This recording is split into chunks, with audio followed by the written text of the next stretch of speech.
गरीब भाई अमीर भाई आज की कहानी। प्रिय दर्शकों, आप लोगों का स्वागत है मेरे YouTube चैनल अध्यात्म ज्ञान पर। तो शुरू करते हैं आज की कहानी, गरीब भाई अमीर भाई। एक बार की बात है कि दो भाई अपनी अपनी घोड़ा बग्गी पर यात्रा के लिए निकले। उनमें एक भाई जो गरीब था की बग्गी में मरियल घोड़ी और दूसरा भाई जो अमीर था की बग्गी में अरबी घोड़ी जुती थी। इनमें गरीब भाई सीधा और शरीफ था, अमीर भाई बेईमान और चालाक था।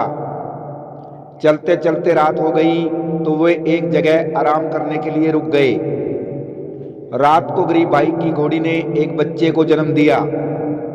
बच्चा लुढ़ककर अमीर भाई की बग्गी के नीचे चला गया। सुबह हुई तो अमीर भाई ने बच्चे को बग्गी के नीचे पाया। अमीर भाई ने अपने गरीब भाई को जगाकर कहा, उठ भाई, देख रात को मेरी बग्गी ने एक बच्चा दिया है। गरीब भाई ने उठकर कहा, बग्गी कैसे बच्चा दे सकती है, यह तो मेरी घोड़ी ने दिया है। अमीर भाई ने आंखें तरेर कर कहा, घोड़ी देती तो बच्चा उसके पास न पड़ा होता। इस बात को लेकर दोनों भाइयों में विवाद हो गया। मामला अदालत तक पहुंचा। वहां अमीर भाई ने हाकिम को घूस देकर अपनी तरफ मिला लिया।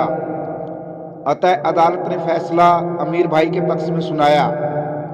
गरीब भाई को दुख तो हुआ पर वह चुप नहीं बैठा। आखिर मामला बादशाह के सामने पहुंचा। बादशाह ने दोनों भाइयों को अपने दरबार में बुलवाकर उन्हें बूझने के लिए 4 पहेलियां दी। पहली, दुनिया में सबसे ताकतवर और सबसे तेज चलने वाली, दूसरी सबसे मोटी, तीसरी सबसे कोमल और चौथी सबसे प्यारी चीज कौन सी होती है। बादशाह ने पहले हल करने के लिए 3 दिन का समय दिया और बोले, चौथे रोज आकर हमें अपने जवाब सुनाना, तभी हम अपना फैसला सुनाएंगे। दोनों भाई बादशाह की बात सुनकर बुरी तरह से चकरा गए। अमीर भाई कुछ देर तक सोचता रहा। अचानक उसे एक दोस्त की याद आई। वह सलाह लेने के लिए उसके घर की ओर चल दिया। दोस्त के घर पहुंचा तो उसके दोस्त ने उसकी खूब आवभगत की।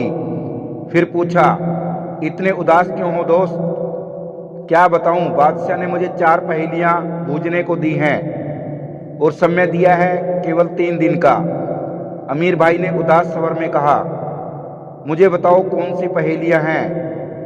पहेलियां इस प्रकार हैं कि दुनिया में सबसे ताकतवर और सबसे तेज चलने वाली, दूसरी सबसे मोटी, तीसरी सबसे कोमल और चौथी सबसे प्यारी चीज कौन सी है। अरे यह भी कोई पहेलियां हैं? मेरी बुरी घोड़ी से तेज कौन चल सकता है? जरा चाबुक से छू भर दो, फिर देखो उसकी चाल। सबसे मोटा मेरा सुअर है जिसे मैं 2 साल से पाल रहा हूँ। वह अभी से इतना मोटा हो गया है कि अपने पैरों पर भी खड़ा नहीं हो पाता। सबसे कोमल है परों का बिछोना। उससे अधिक कोमल किसी अन्य चीज की कल्पना भी नहीं की जा सकती। और सबसे प्यारा है मेरा पोता पप्पू। दोस्त ने तुरंत जवाब दिया। चारों पहेलियों के जवाब पाकर अमीर भाई अपने दोस्त का शुक्रिया अदा करता हुआ बोला, भगवान तुम्हारा भला करे, मैं आजीवन तुम्हारा आभारी रहूंगा। तुमने मुझ कम अकल वाले पर बहुत बड़ा उपकार किया है। तत्पश्चात वह दोस्त से विदा ले वहां से चल पड़ा। उधर गरीब भाई रोता हुआ अपने घर पहुंचा। दरवाजे पर उसकी 7 साल की बिटिया उसे मिल गई। 7 बरस की बेटी ने पिता को रोते देखा तो पूछा, पिताजी आप रो क्यों रहे हैं? रोऊं नहीं तो और क्या करूं बेटी? बादशाह ने मुझे 4 पहेलियां बुझाने को दी हैं। मैं जिंदगी भर उनको नहीं बुझा पाऊंगा। मुझे बताओ वे कौन सी पहेलियां हैं। गरीब भाई ने चारों पहेलियां बता दी। बेटी ने जवाब देने में एक पल भी बर्बाद नहीं किया। वह बोली, पिताजी आप बादशाह के पास जाइए और उनसे कहिए कि सबसे ताकतवर और तेज हवा है, सबसे मोटी धरती है, सबसे कोमल हाथ हैं। क्योंकि आदमी कितने ही नरम से नरम बिस्तर पर लेट जाए फिर भी वह अपना हाथ ही अपने सिर के नीचे रखता है। और दुनिया में सबसे प्यारी चीज नींद है। चौथे दिन दोनों भाई बादशाह के सामने हाजिर हुए तो बादशाह ने उनके जवाब सुने। फिर गरीब भाई से पूछा, तुमने पहेलियां खुद सुलझाई हैं या किसी से मदद ली है? अन्नदाता, मेरी 7 बरस की एक बिटिया है, उसी ने मुझे पहेलियों के जवाब बताए हैं। वह बड़ी बुद्धिमान है। अगर तुम्हारी बेटी इतनी बुद्धिमती है तो लो, रेशम का यह धागा उसके पास ले जाओ और उससे कहो कि कल सुबह तक इस धागे से मेरे लिए एक कामदार तौलिया बुन दे। गरीब भाई रेशम का वह पतला सा धागा लेकर जब घर पहुंचा तो उसके चेहरे पर मुर्दनी छाई हुई थी। वह चिंता और शोक के सागर में डूबा नजर आ रहा था। बेटी ने पूछा तो उसने दुखी स्वर में कहा, हमारा तो भाग्य ही फूट गया है बेटी। बादशाह ने हुक्म दिया है कि तुम रेशम के इस जरा से धागे से उनके लिए एक तौलिया बुन दो। पिताजी, आप चिंता न कीजिए। बेटी ने धागा अपने पिता के हाथ से लिया, फिर झाड़ू से एक सिंक निकालकर अपने पिता को देकर बोली, आप तुरंत बादशाह के पास जाइए और उनसे कहिए कि अगर वे इस सींक का करघा बनवा दें तो मैं कल तक उनके लिए तौलिया बुन दूंगी। बाप दौड़ा दौड़ा बादशाह के पास गया। उसने बादशाह को बताया कि उसकी लड़की क्या चाहती है। बादशाह समझ गया कि गरीब भाई की लड़की वाकई बहुत समझदार है। ऐसी समझदार बच्ची से जरूर मिलना चाहिए। अतः बादशाह ने उसे आदेश दिया, हम तुम्हारी लड़की से मिलना चाहते हैं। उससे कहना कि कल सुबह वह खुद यहाँ आए, मगर ध्यान रहे कि वह न तो वस्त्रहीन हो और न ही वस्त्र पहने हो, न पैदल हो न सवारी पर हो, न कोई भेंट लाए और न ही बिना भेंट के आए। गरीब भाई ने बादशाह का आदेश सुना तो समझ गया कि अब उसकी बेटी की खैर नहीं है। लेकिन उसकी 7 वर्ष की बिटिया ने बादशाह का आदेश सुना तो मुस्कुरा दी।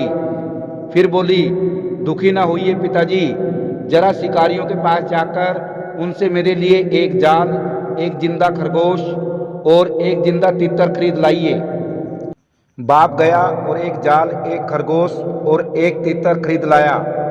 अगले दिन मुंह अंधेरे ही गरीब भाई की लड़की ने अपने सारे कपड़े उतारकर मछली पकड़ने का जाल शरीर पर लपेट लिया। फिर तितर हाथ में पकड़ा और खरगोश की पीठ पर सवार होकर बादशाह के महल की ओर चल पड़ी। बादशाह उसे महल के फाटक पर ही मिल गया। लड़की ने उसे झुककर सलाम किया और बोली, बादशाह सलामत, मैं आपके लिए यह भेंट लाई हूँ। इतना कह उसने तितर बादशाह की ओर बढ़ाया, मगर इससे पहले कि बादशाह तितर को थाम पाते उसने उसे छोड़ दिया। वह फुर से उड़ गया। बादशाह खुश होकर बोला, मैंने जैसा हुक्म दिया था तुमने हूबहू वैसा ही कर दिखाया। अब मुझे बताओ कि तुम्हारा बाप तो बहुत गरीब है, फिर तुम लोग अपना पेट कैसे भरते हो? मेरा बाप सूखी जमीन पर मछलियां पकड़ता है, उन्हें अपने पल्ले में भरकर मैं घर ले आती हूँ और फिर उनका शोरबा बनाती हूँ।